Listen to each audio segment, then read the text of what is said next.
Meanie. I'm saving them for that too. Fun little fly, real light. I got a. It floats kind of in a clink hammer fashion, and it's chewy, but it floats. And that's what I was looking for when I tied this thing.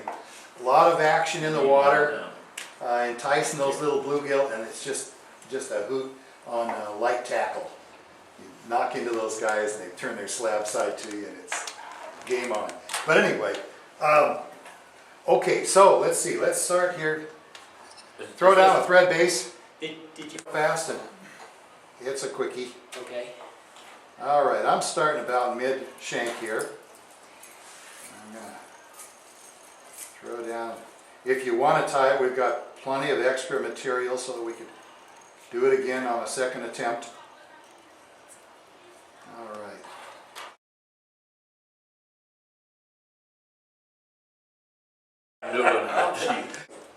Let's grab just some of that marabou. I don't know if you can see this. Or chickaboo. I'll just rip that off. Pull off a little bit so I can tie that in. And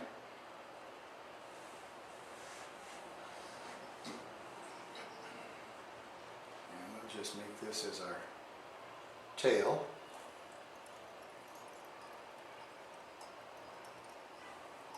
So you tied the top end of the feather.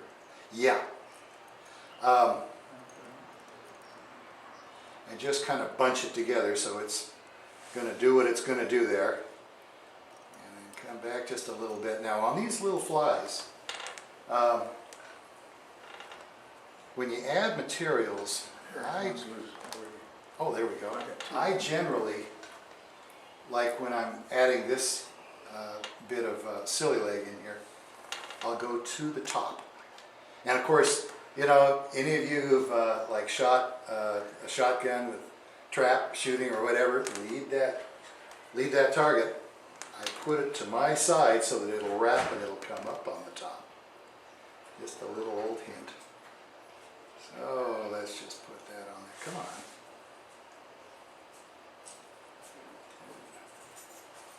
Turn that up.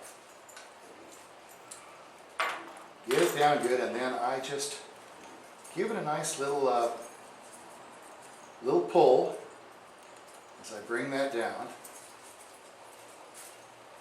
And then come on back to, oh, maybe 2/3 the hook shank. We're going to want a cigar-shaped body that's segmented. Okay, this stuff is nice and straight. So, make it nice and thin to begin with. Just stretch it, bring it on. And then I start reducing the tension as I go, so it gets thicker and thicker. So they're next to each other, each wrap. That's right, just touching. It'll be an overlapping wrap on the next fly, but this one, they're just touching. And just letting it be on there. And you can even go back over it like you would chenille on a body that you really want big. But I'm just going to leave it off like that. Get that nice and set up, capture it.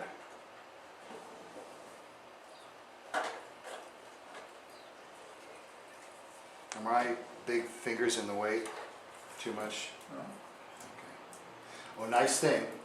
Pull a little bit. Get your scissors fairly close. Snip it. Just goes in real nice and tight and neat. So anyway, we got that done. Now, whenever you're dealing with foam, you're going to want to have the blunt arrow going, you know, where it's not quite a point, but real close. Yeah. If you want to demonstrate it, There we go. put it up next to the hook when Perfect. when you Like get that. ready. Okay. Perfect. That's it. You can see it doesn't quite come to a point. Doesn't need to. But this one, you just put that on there. You're going to advance the thread a bit. Don't crowd the eye.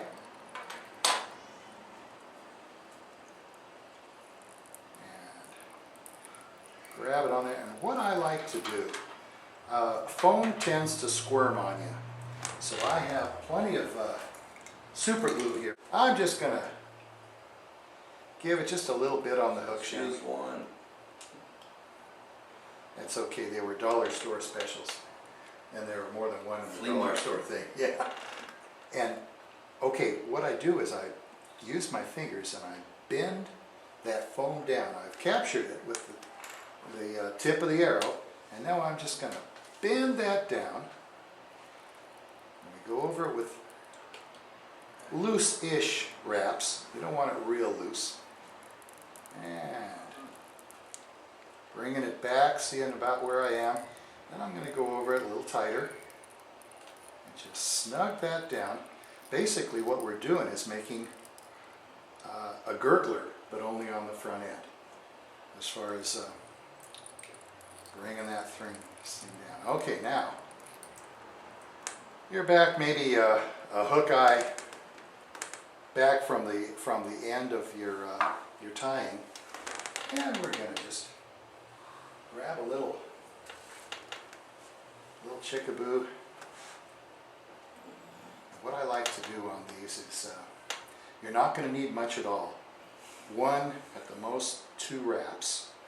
So I just, instead of just stripping it back, on stuff this fine, what I like to do is I'll trim it off because the spine of the feather is so thin there, and then I go right next to the spine, but I leave myself just a little bit of those bits of feather that the thread can really grab a hold of. And stroke your feather back a bit.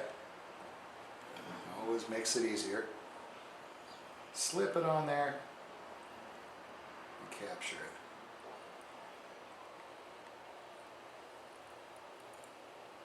Come on now.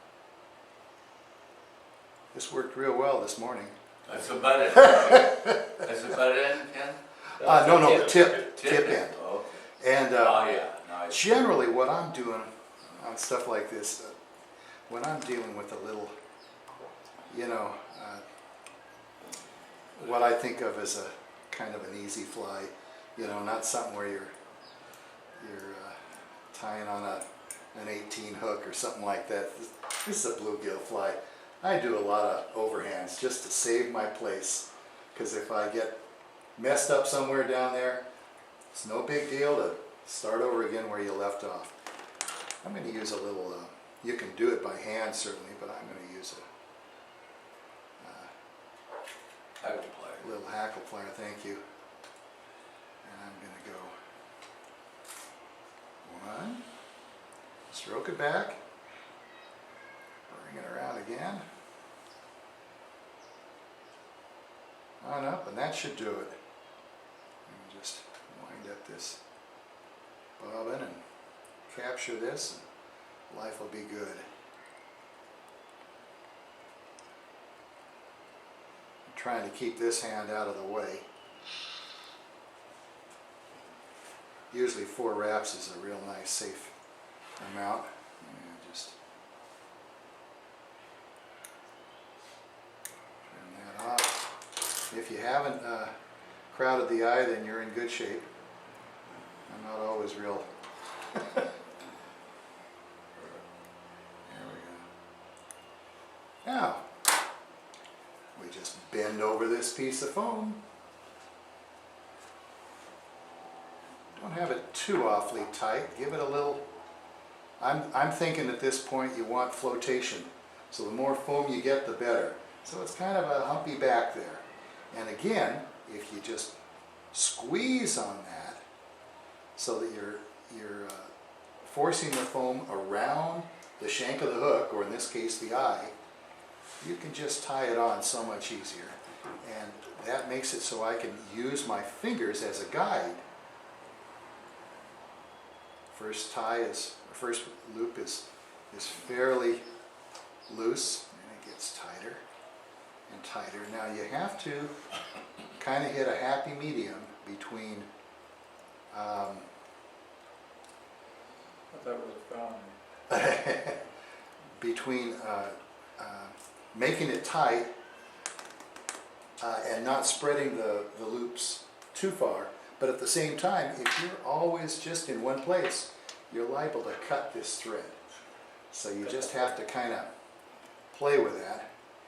Now, depending on how much of a gurgler you want, you could have a fairly big lip.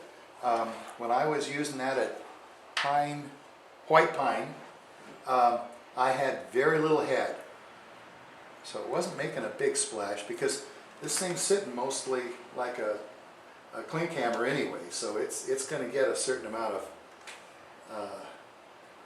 movement in the water and you know, making a commotion anyway. So I'm going to go fairly close here. Just trim that off. And that's basically your fly. Here, I'll just throw a little whip finish on this and call it good.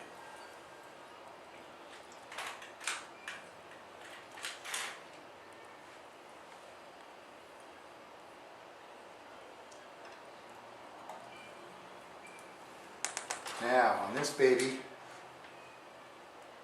I don't know that it makes any difference to the fish, but I like to kind of make this round portion look like a ladybug, or a frog or something. So I put on a few little dots, sometimes elongated dots. Ballpoint pen will work pretty well. So anyway, there's your guy. There's the Green Meanie. Real easy tie and just fun and all get out to play with the bluegill with.